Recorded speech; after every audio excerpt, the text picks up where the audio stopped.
all the costs of home ownership are going way up. And Americans, most of them, they don't buy the house. They buy the monthly payment. Doesn't matter what the house costs. What matters is what do they have to pay every month to live there? And that's going to go way up, even as prices go down. And of course, the falling prices creates a big problem for the people who own homes, who have borrowed against the homes, or a big problem for banks who have loaned against those homes. And now the homes lose value, and the guys that live there don't want to stay there. And now they have to sell these homes in a market where mortgage rates are way up, and so people can't afford to buy them. So it's a real disaster that's coming in housing, but it's not going to reduce inflation. Inflation is going to go up even as the economy goes down. So, the Fed has put us into a box, and there is no way out. And I've been warning about this for more than a decade. I knew exactly where we would end up. I just didn't know how long it would take to get there, or maybe the exact route we would take, but I knew where we would ultimately end up, and that is exactly where we are. What is your solution to that? Do you think we should have never had QE? Should we just not have a Federal Reserve to begin with? What's the Peter Schiff solution to this? Yes, we would be better off had we never created the Federal Reserve in 1913. But, it's possible that we could have created something even worse. But the way they originally envisioned the Federal Reserve wasn't that bad. The problem is they changed it, and because the original Federal Reserve Act, the Federal Reserve wasn't even allowed to buy U.S. Treasuries. It was prohibited by law from even owning them.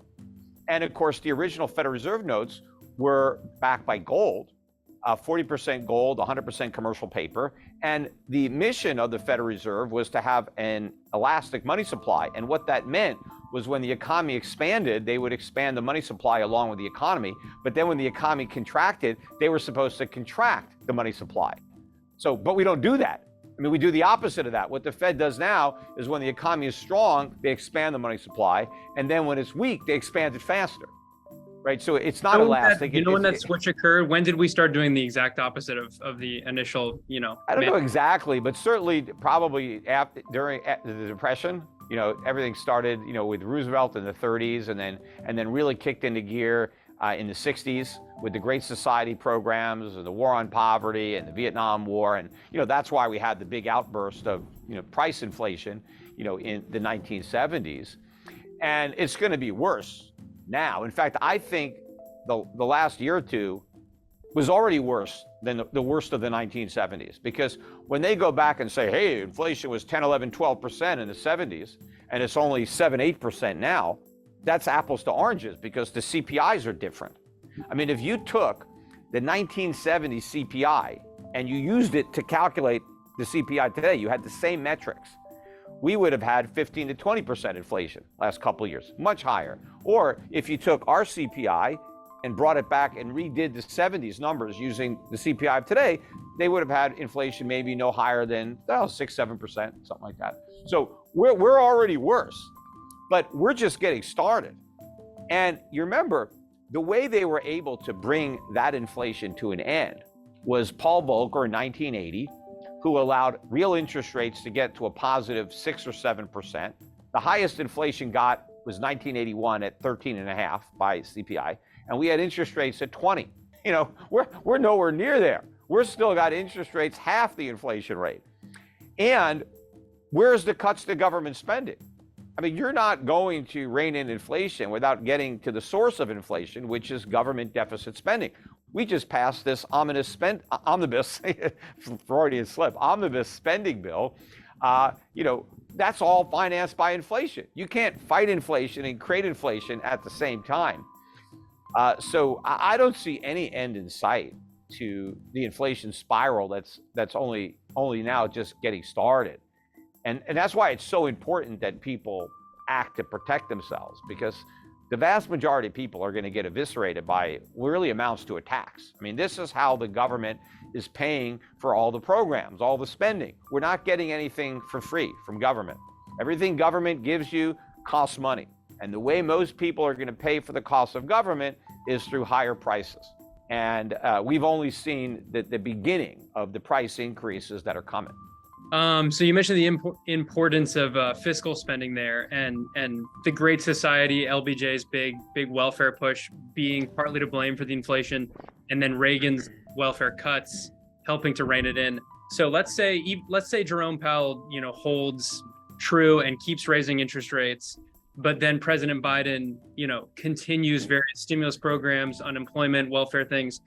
In that sort of scenario, could you get rising inflation, rising CPI, despite interest rates also rising, given what the fiscally what. Sure.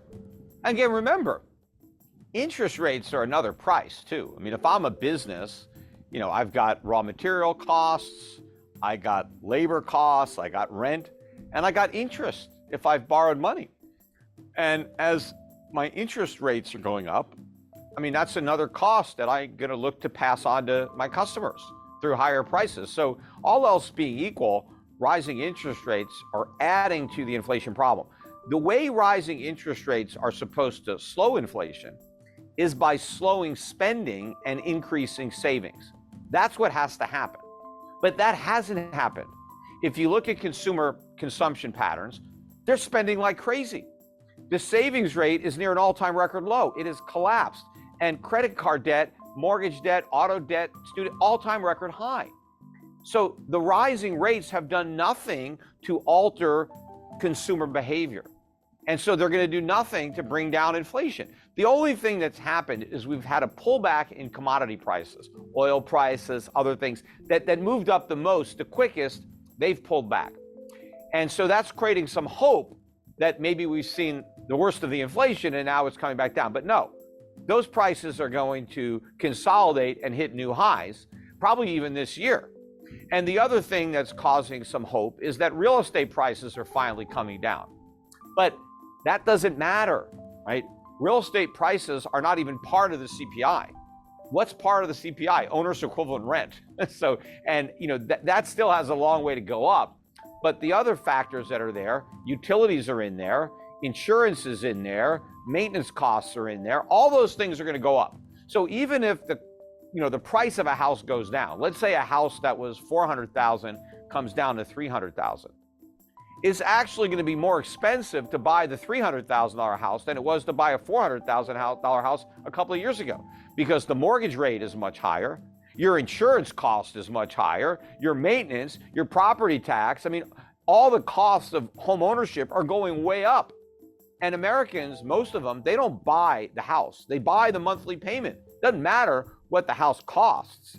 What matters is what do they have to pay every month to live there? And that's going to go way up, even as prices go down. And of course, the falling prices creates a big problem for the people who own homes, who have borrowed against the homes, or a big problem for banks who have loaned against those homes. And now the homes lose value. And the guys that live there don't want to stay there. And now they have to sell these homes in a market where mortgage rates are way up. And so people can't afford to buy them. So it's a real disaster that's coming in housing, but it's not going to reduce inflation. Inflation is going to go up even as the economy goes down.